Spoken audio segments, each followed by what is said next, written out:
Surga Sumatera.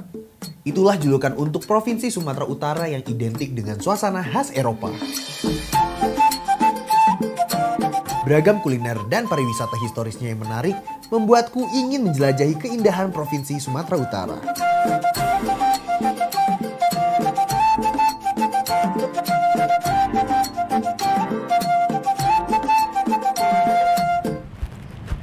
Penuh dengan nilai historis dan arsitektur khas Eropa yang indah, membuat Sumatera Utara menjadi salah satu destinasi pariwisata yang dinantikan. Keindahan alamnya dan kota-kota yang cantik membuat Sumatera Utara memiliki daya tarik yang kuat. Saya Amar, dari Surga Sumatera, inilah Di Balik Pagar Proyek episode 5.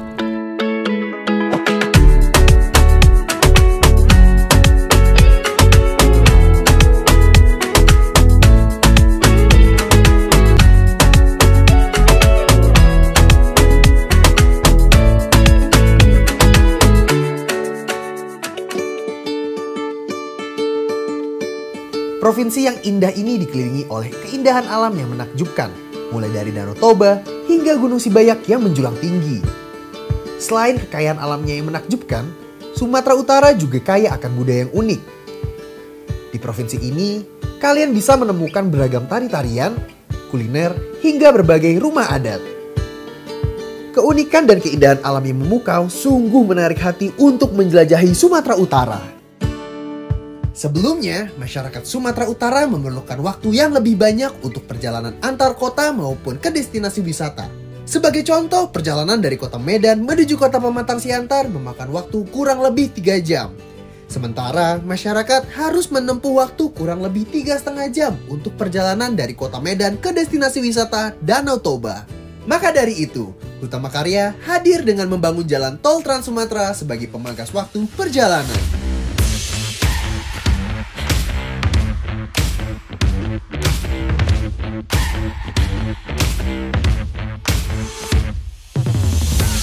Ruas tol yang dibangun oleh PT Hutama Marga Waskita ya bernama Kutepat ya, atau akronim dari Kuala Tanjung Tebing Tinggi Parapat ya. Itu jalurnya estimasi dari secara total ruasnya dari Kuala Tanjung Tebing Tinggi sampai dengan Parapat 150 km yang insya Allah di tahun ini, di tahun 2023 nanti akan digunakan untuk Nataru.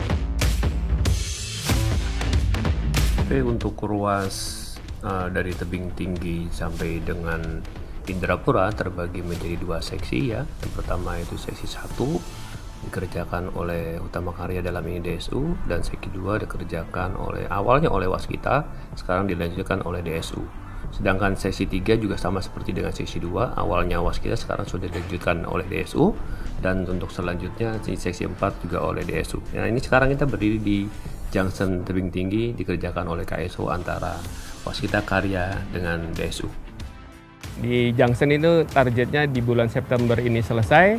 Jalur Kuala Tanjung sampai dengan Tebing Tinggi juga sama, di September selesai. Di Jembatan Saya Padang itu nanti insya Allah di Oktober bisa selesai. Secara konstruksi, overall sampai dengan Siantar, maksimal di bulan Oktober kita sudah terkonek. Sehingga nanti akan dilakukan operasional untuk seluruh ruas yang di bawah kendali PT Hutama Marga Waskita di tahun ini.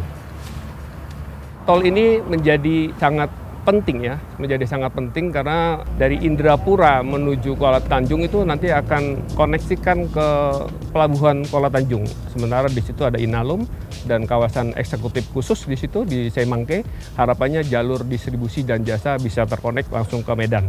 Yang untuk yang satunya lagi dari Tebing Tinggi menuju Indrapura itu menjadi backbone-nya JTTS.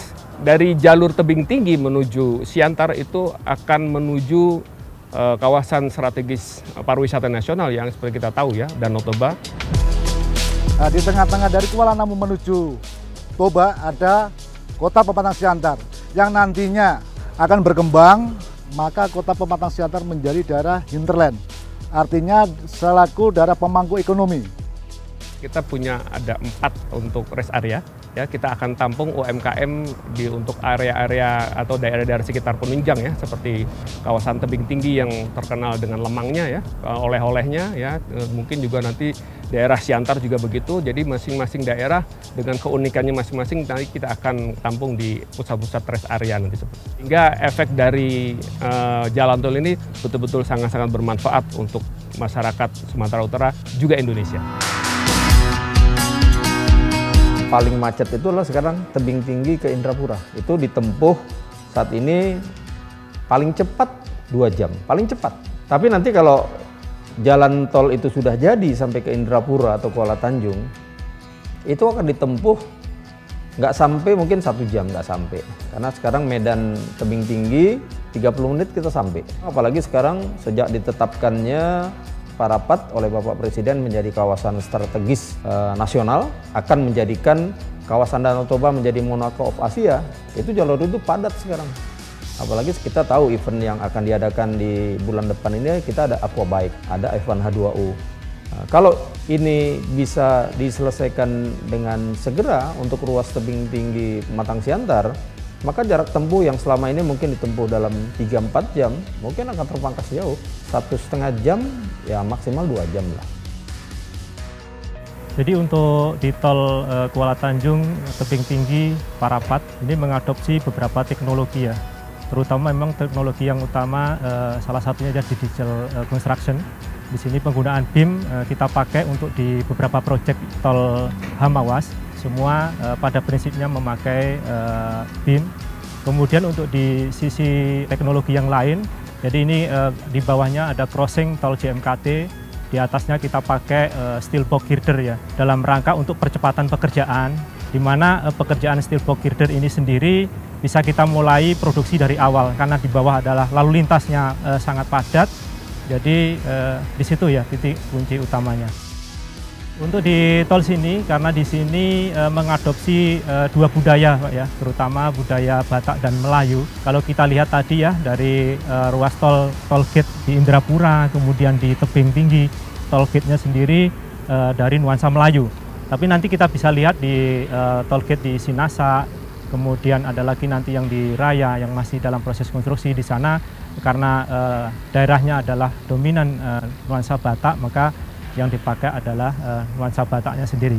Terus nanti di lokasi junction tersendiri di sini ada keunikannya sendiri, karena di sini adalah konektivitas yang menghubungkan tol Medan ke arah tol Danau Toba sebagai destinasi wisata, maupun nantinya yang penghubung ke arah tol tebing tinggi maupun Indrapura. Di sini nanti ada landscape yang akan menunjukkan geopark Toba dan Melayu seperti itu. Pak, makasih nih Pak udah diajak beristirahat sebentar setelah dari lapangan. Ya, Pak, ngomong-ngomong saya mau nanya nih Pak, apa sih ya Pak yang dilakukan oleh tim Bapak gitu ya untuk memotivasi dan juga menghargai kontribusi individu dalam tim Pak? Yang pastinya kami sebagai di sisi manajemen proyek mengapresiasi setiap karyawan, bentuknya macam-macam ya. Misalnya kita berikan mereka sama-sama lah ketika kondisi lagi break atau apa, kita bisa adakan jalan-jalan untuk merefresh pikiran mereka ya. Jadi biar dalam artian kita adakan misalnya family gathering dan lain-lain, itu tujuannya untuk apa sih? Biar kekompakan, kesolidan tim ini terjaga seperti itu. Berarti saya jalan-jalan ya Mas? Iya. Pastinya Mas Febri ini ya. Refresh. Makasih banyak Pak, mungkin saya juga akan lanjut lagi ke Toba. Tapi sebelum lanjut, saya mau coba minumannya dulu ya Pak.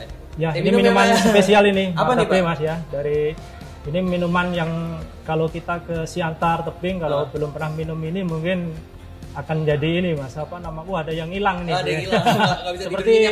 makan kita di sini nih kan, di rumah makan Beringin ini. Juga sama seperti itu. Apa namanya ini Pak minumannya? Martabe singkatannya. Martabe. Markisa terong Belanda ya. Terong Belanda. Yang minum ya Pak? Ya silakan Mas Ahmad. Keindahan alam Danau Toba tercipta dari letusan supervolcano yang terjadi sekitar 75.000 tahun lalu.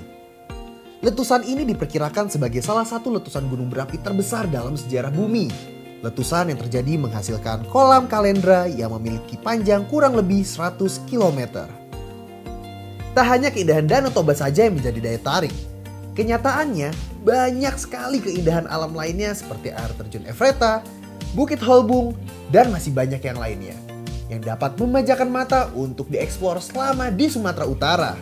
Karena sangat indahnya, Hutama Karya ikut terlibat dalam pembangunan penataan destinasi pariwisata di Danau Toba, yaitu kawasan strategis pariwisata nasional Danau Toba. KSPN Danau Toba itu masuk dalam program pengembangan pariwisata terintegrasi dan berkelanjutan ya. Itu program dari pemerintah kerjasama dengan Bank Dunia ya. Kalau ditanya kenapa kok Toba itu kan luas ya, kenapa kok harus di Pangururan gitu ya. Selain di Pangururan ini menjadi KTA ya, Key Tourism Area di kawasan Danau Toba ini. Di awal kita banyak sosialisasi Mas, jadi sosialisasi ke warga karena ini kan istilahnya proyek yang cukup panjang, cukup luas gitu, yang baru buat mereka, supaya mereka juga mengerti ya. Jadi di sini nanti sebenarnya komplit ya, jadi dibangun ini tuh untuk wisata macam-macam, ada wisata religi gitu, wisata alam gitu ya, dan wisata sejarah. Danau Toba ini terbentuk seperti apa? Nanti ada sejarah, ini ada patung beberapa pekerjaan artwork lah ya. Ada patung Buraspati, yang naga, itu infonya menurut ya dari adat ini penghuni ini apa namanya danau gitu ya. Kemudian ada totemnya Batak, nanti kita kumpulkan, ada Karombo yang marga-marga Batak, kemudian untuk rohani ada Taman Rohani juga ada, dan nanti ada puncaknya nih, ada instalasi air mancur nanti untuk pertunjukan air mancur gitu. Jadi komplit ya. Paling menarik di sini nanti di segmen 2 ada namanya Taman Geologi. Taman Geologi nanti isinya adalah taman gitu yang susunannya tuh display batu-batu. Batu itu batu yang ada di sini, memang di sekitaran Toba, itu yang menunjukkan atau menceritakan proses terjadinya Danau Toba. Jadi Danau Toba ini terjadi saat letusan gitu ya, letusan gunung berapi purba sekitar 70.000 tahun yang lalu lah gitu ya ceritanya. Letusan tidak berbarengan sehingga itu pembentuk batu-batu purba. Ada OTT, ya, YTT gitu ya, MTT, yang old itu yang batu lama gitu, sampai yang muda yang tufataf gitu ya. Nah itu proses pengambilannya yang kemarin menarik ya. Ini baru selama di proyek ini nih. Jadi harus kita tambang sendiri, kita ambil sendiri dari lokasi yang sudah ditentukan ya. Kita kolaborasi dengan ahli geologi. Memang asli batu sini, nggak bisa diambil dari yang lain gitu. Nah itu geologi itu cukup menarik gitu ya. Kalau aku yang lain kan masih di ada subnya gitu ya.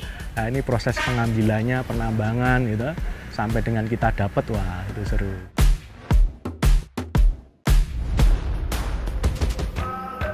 Harapan kami dari masyarakat dan juga pelaku budaya untuk perkembangan pariwisata di Danau Toba ya tentu harus mampu meningkatkan taraf hidup masyarakat dan berdampak bagi masyarakat itu sendiri. Tidak hanya sekedar pajangan orang lain yang makan, tapi ya harus orang Samosir yang ada di kawasan Danau Toba ini yang mendapatkan manfaat utama daripada perkembangan pariwisata itu sendiri.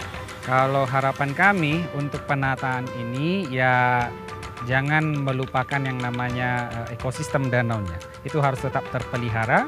Kemudian juga ada sinkronisasi perpaduan dengan masyarakat lokal.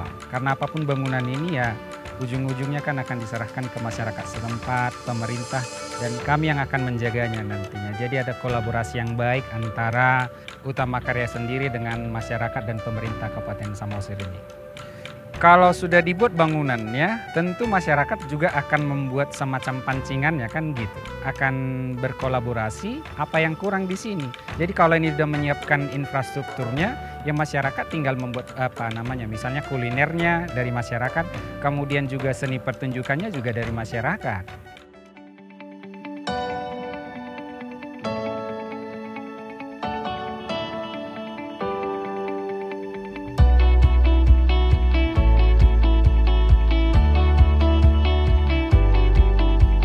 Kekayaan alam yang begitu melimpah dan kemajuan infrastruktur yang memadai berdampak kuat pada kemajuan ekonomi dan pariwisata Provinsi Sumatera Utara.